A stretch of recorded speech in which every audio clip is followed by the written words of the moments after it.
Ito po yung mga galvanized or GI na tubular or square tube. At ang mga sizes po na available, ang pinakamaliit na sukat ay 3/4 by 3/4. Ang susunod ay 1 by 1 and then 1 by 2, 1.5 by 1.5 and then 2 by 2, 2 by 3, 2 by 4 and 2 by 6. At ang mga available na thickness ay 1.2, 1.5 and 2.0. Yun po yung pinakamakapal. So far sa ngayon, wala na po masyadong available na 1.2. Ang pinakamabili lang po ay 1.5 and 2.0. Ang haba naman niya po ay 20 feet.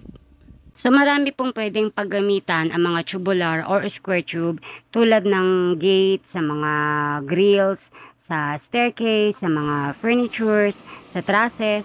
So ginagamit din po yung mga tubular sa partition kapag gusto niyo po ng double walling.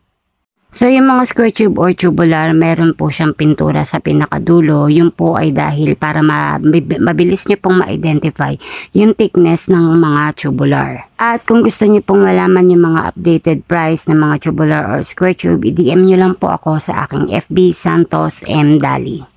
So 5 years ago, meron pong mga black iron or BI na mga tubular or square tube. Pero as of today, as of now, ang mga stock na po na mga saleable ngayon ay GI or galvanized na po. So mga presyo po ng mga bakal ngayon ay hindi po stable. Kadalasan po nagkakaroon po ng price increase kapag ang presyo po ng gasolina ay tumaas. So hindi po siya stable, minsan po bumababa at minsan naman po ay tumataas. So, ang difference po ng mga black iron or BI na mga tubular ay yung gray appearance po ng mga black iron.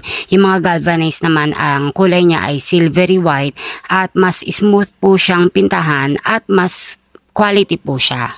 Pero kung thickness po ang pag-uusapan, mas makapal ng kaunti yung mga black iron compared sa mga galvanized na mga tubular.